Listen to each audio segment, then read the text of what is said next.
नमस्कार, आप देख रहे हैं न्यूज इंडिया एक्सप्रेस और मैं हूं आपके साथ हिमांशी उपाध्याय। उत्तराखंड में लोकसभा चुनाव की गहमा गहमी के बीच उत्तराखंड में एक बार फिर नोटिस पर सियासत गर्मा गई है। पौड़ी लोकसभा सीट से कांग्रेस उम्मीदवार गणेश गोदियाल को इनकम टैक्स विभाग ने एक साथ 3 नोटिस भेजे हैं, जिसे लेकर सवाल उठने लगे हैं। गणेश गोदियाल ने इसे भाजपा के द्वारा डराने की साजिश बताया है। साथ ही उन्होंने चुनौती देते हुए कहा कि वो डरने वाले नहीं हैं और हर जांच के लिए पूरी तरह से तैयार है। गोदियाल ने कहा कि 2016 में भी उन्हें डराने और फंसाने की कोशिश हुई थी, लेकिन जांच में कुछ नहीं निकला।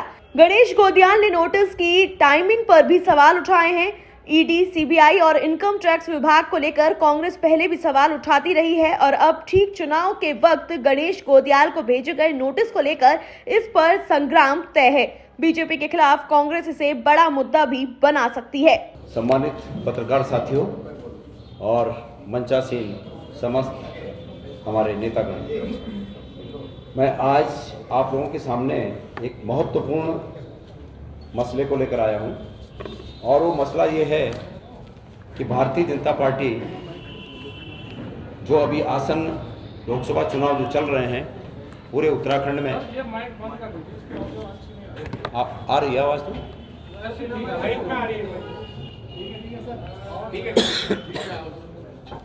एक बंद करना है।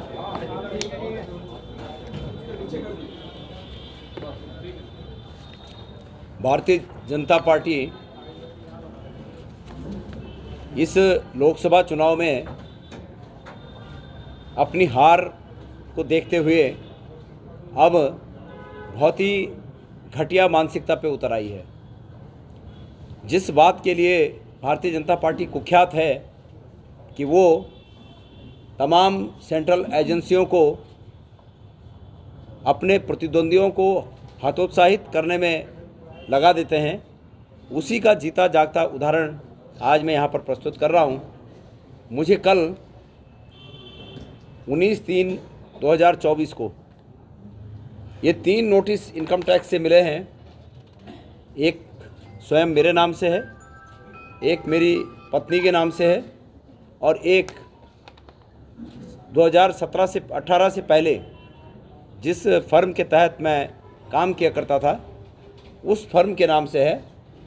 3 नोटिस मिले हैं और जिसमें ये कहा गया है कि 22 समन्स मिले हैं, नोटिस समन्स हैं ये, जिसमें ये कहा गया है कि 22 मार्च को आपको 11:30 बजे पर्सनल निजी रूप में हाजिर रहना है। और वो कहाँ रहना है? महाराष्ट्र के थाने में जो इनकम टैक्स का ऑफिस है वहाँ मुझे हाजिर रहना है।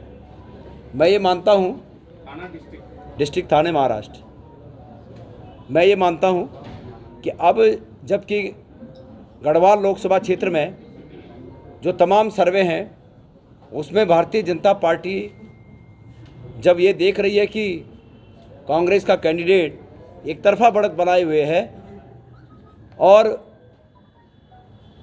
इस एक तरफा बढ़त को देखते हुए वो मुझे उलझाना चाहते हैं,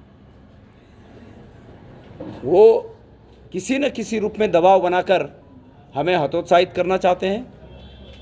इन सब दबावों के चलते वो ये कोशिश करते हैं कि हमारा इलेक्शन इससे कुप्रभावित हो और जिससे कि उन्हें एज मिले, फ़ायदा मिले। ये सब नोटिस, ये सब कार्रवाइयाँ इसलिए भी हैं कि पिछले 3-4 महीनों से उनकी जो कोशिशें थी वो कोशिश परवान नहीं चढ़ी और वो कोशिश जब परवान नहीं चढ़ी तो तब इस प्रकार से परेशान करके अब वो चुनाव को प्रभावित करना चाहते हैं।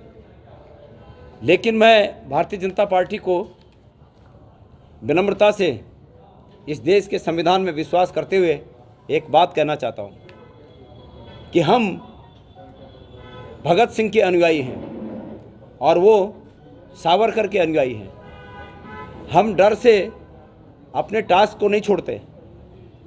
हम वो कितना डरा लें, लेकिन उनके कलम में इतनी ताकत नहीं है कि जो हमें डर कर बैकफुट पर कर दे।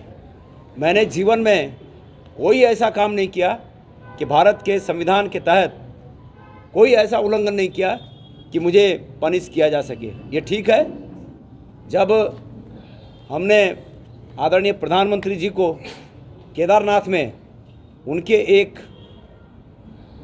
गलत प्रयास के लिए रोका था कि वो लेजर शो करके वहाँ पर स्वयं भगवान की मुद्रा में ये विख्यात करना चाहते थे कि वो भगवान के अवतार हैं। हमने ये कहा तब कि वो प्रधानमंत्री हो सकते हैं, राष्ट्रपति हो सकते हैं, लेकिन भगवान शिव के मंदिर में वो भगवान के रूप में स्थापित नहीं हो सकते हैं। और तब मुझे इन सब कार्रवाइयों का सामना करना पड़ा था।